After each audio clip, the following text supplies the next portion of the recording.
I ended up cashing a check at Pickwick on a 1/2 ounce bucktail jig. I did some homework before I left, and I thought, you know, that's a cool technique. These fish are going to be pressured. That would be cool. I want to throw those. So I started my research. Then I hit tacklewarehouse.com. Nothing. Couldn't buy a 1/2 ounce bucktail jig anywhere in the nation. At least not one of the ones that I thought would be the right ones. I wanted one with like an Arky style flatter head so it'd glide down. I did my homework, and I felt that that's kind of what I was looking for, but I couldn't find them anywhere. And on the way down, me and the girls were traveling down, and we went through Colorado to visit some friends, and I ran into a Shields, found some bucktail. Got online, got on YouTube, and figured out how to tie a bucktail jig.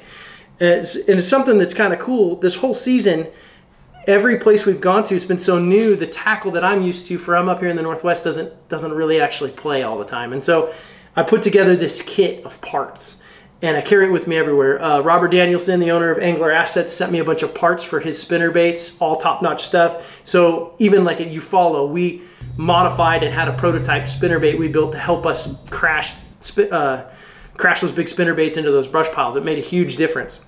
Pickwick was the same way. I couldn't get a hold of the tackle that I needed. I'd never done it before, so I built it. So we get down there, we drive all the way down there. I've got all this stuff. I busted out in our 10-foot camper with me and the girls, and that bucktail stuff was all, it looked like we had gotten a white St. Bernard and put him in the camper in 100 degrees because like I coated the camper with white hair. So anyways, this was the little guy I made. And you can see in the video, I'd bomb it as far as I could. I used the clutch with 12-pound test, and this is a 7-to-1 Tatula Elite. This thing launches them. And I like the clutch with the lighter line because you can throw it a long ways and you can move a lot of line quickly, but that rod really protects that 12-pound test, and I could really pop them. And it didn't really matter. I think you could have used a Zilla for that too. The Zilla is great. It'll protect 12-pound line if you don't smash them really hard close to the boat. It has a good bend to it. Clutch is the same way. I just feel like with like a 1/2 ounce weight, a clutch really loads and launches stuff. Perfect application for the clutch. Another great application for the clutch this time of year, like everybody's chasing me down to get clutches because the little 3.8 and 3.3 swim baits that you throw on a 3/8 or a 1/4 ounce head, that's this time of year up here, and that's what we use the clutch for. And that was something I was able to do. I was able to build these hair jigs because I carried this kit with me wherever I went. And I think that's kind of cool. I don't think it's just a tournament thing. Like tournament anglers can make stuff like that, but I think if you're traveling to any lake, guys that just want to go fishing and try something new, a kit like this, and I want to show you the one that I put together for this season, is cool because you can build things that kind of might fit a lake a little bit better than the stuff you carry around.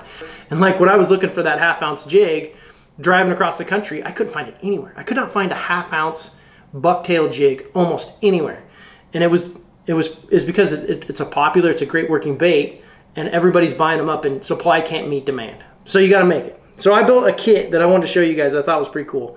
Number one thing in my little kit is the cheap little vise. Get this thing off a Tackle Warehouse for like, I don't know, I think it was 20 bucks.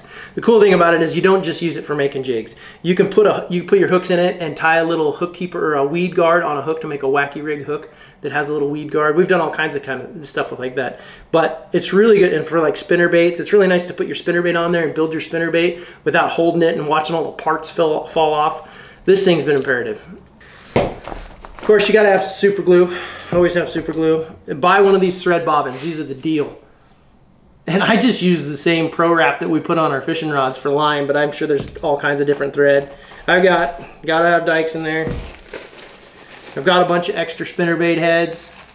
Just, you know what I mean? Like you never know when you just want like a double Colorado that's got, you know, 2 copper blades or gold blades or a double willow or a single willow. So I carry extra heads with me. Feathers.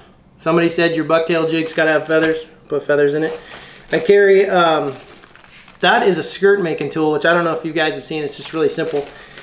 You can buy these on Lure Parts online.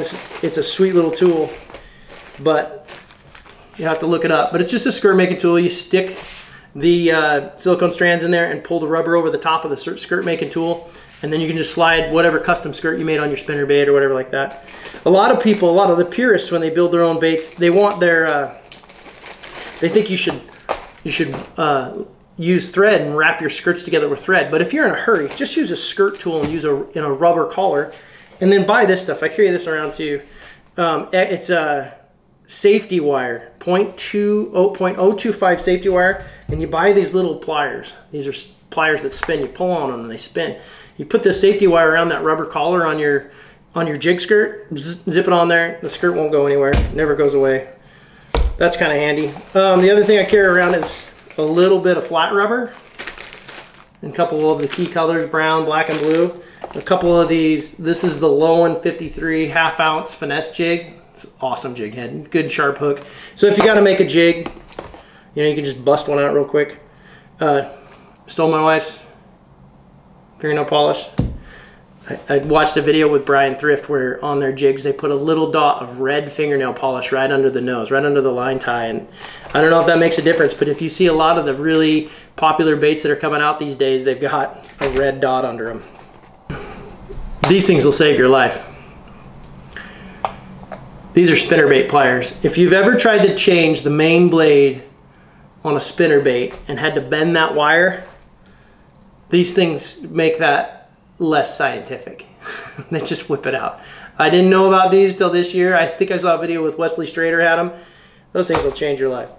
I also carry a box of extra rut. Like, you know, if you buy a jig or find an old jig and you take the skirts off, I save those skirts, but then I also buy a lot of colors to make skirts with and put them on, that kind of stuff. Anyways, I thought that was something cool that you can carry around a little box like this with the couple key components, and you can make the tackle that you can't buy right now. It's important. I think that's kind of crazy to think that I'm driving across the country building my own tackle, but that's the cool thing about this sport. It's something that I think is the most inspirational part about Alpha Angler and other companies like us. A great example to me, I think, is John Sukup with the bass tank.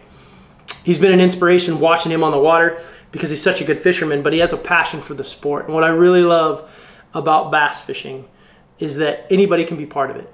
10, 12 years ago, I decided I wanted to make fishing rods. And yeah, you don't just make them off of a YouTube video. I mean, I had mentors, and it took me 10 years to figure out how to do it. But I get to be part of the sport that I have such a great passion for. And I get to build rods that hopefully are winning you guys money. I know that they're working for me and they're working for Brandon, and it's cool to be part of the sport. So it's a great blessing to get to do this. The other question I get by a lot of guys is, what's the go-to rod? A good friend of mine is a really good co-angler, and he asks, you know, he has a theory, I can only carry so many rods. What is the rod that you go to 90% of the time when you're just dying? You know what I mean? Like when it's tough and you can't make a mistake. You don't have time to go out there and throw the big swim bait. You just need a bite. And undoubtedly for me, it's the wrench. And this year, I got a hold of one of those Van Ford 2500s on the wrench, and this thing on day 3 of the Pickwick event caught, I think I weighed almost every fish on it.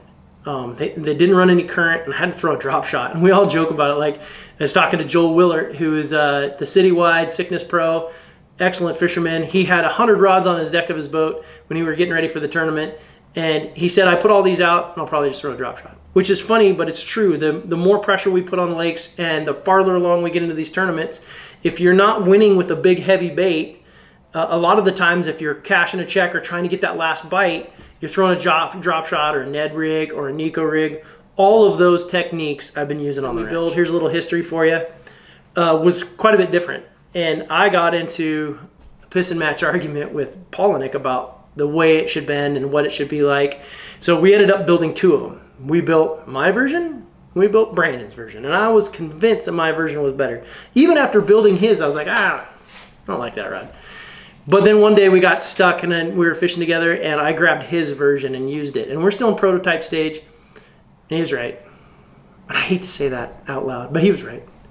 It was just a more universal taper, a more universal, evenly distributed power. With 10 or 15 pound braid and 10 pound leader, you can do almost anything. So anyways, the get out of jail free is the wrench. I was thinking about renaming it to the ATM, but then, you know, my buddies made fun of me and said that wasn't a good name.